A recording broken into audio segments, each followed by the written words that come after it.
I actually feel, I've always felt like downtowns are, just by redeveloping a downtown, that is an environmental act, a big important one. I first got involved in environmentalism when I was a kid in the 70s because of the energy crisis of the 70s.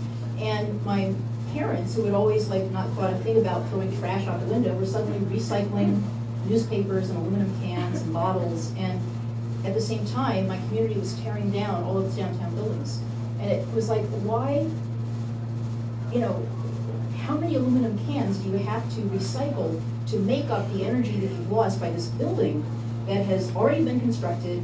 All the materials are already in place. It just made no sense to me. So there are lots of reasons for this. Main Street buildings are already built. They're already there. They have embedded energy, and they're worth a lot. There was a study that came out in the 70s done by Booz Allen Hamilton after the energy crisis, looking at the amount of energy inherent in different building materials. And they found, among other things, that the amount of energy that it takes to manufacture 8 bricks, haul them to a construction site, and place them in a wall equals a gallon of gas.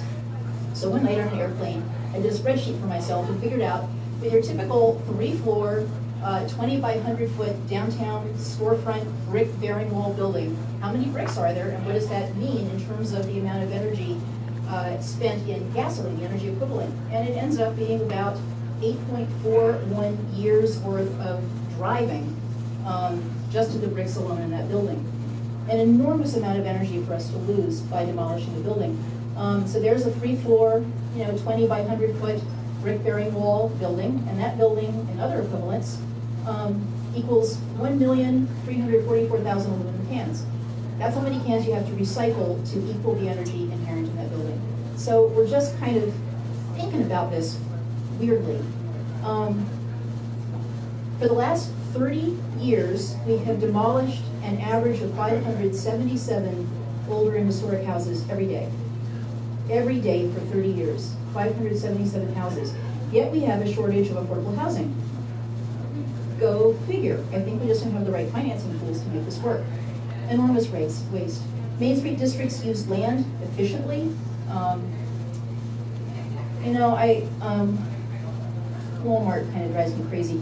They talk about these green Walmarts that are being built now, and I figured out one day with a friend of mine who works in the stuff in Maine, that if you had a Walmart that was completely off the grid, generated, drew no energy other than, turbines and solar panels on site and passive, if it still is located in the places where Walmart quickly locates, that energy savings would be gone in 32 days because of the people driving to get to it and the land that it consumes.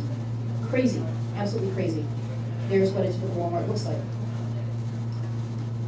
Main Street buildings are energy efficient. They are inherently energy efficient. They were built at a time, for the most part, when we didn't have HVAC systems, so they had to be efficient. This is one of my favorite sort of preservation, environmental sustainability stories. Anybody recognize this? Yeah. It's actually, it's the Great Hall at Christchurch. Right, it was built in the 1500s.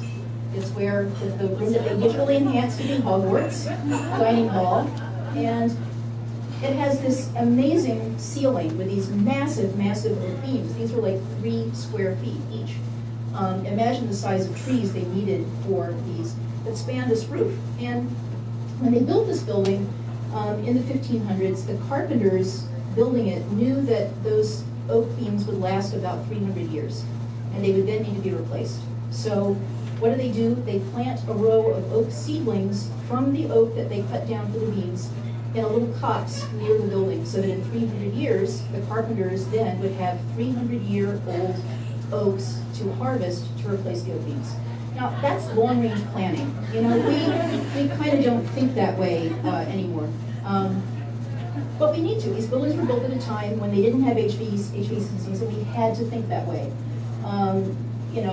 Typical, traditional downtown buildings had operable awnings that you roll up when you need more sunlight and roll down when you don't. You can see from this picture which side of the street the sun is shining on.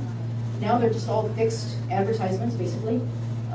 Transom windows and clear stories that let light in and help illuminate a space with light bouncing off of these shiny, light-colored ceilings to push light back further into the building, minimizing the need for artificial lighting.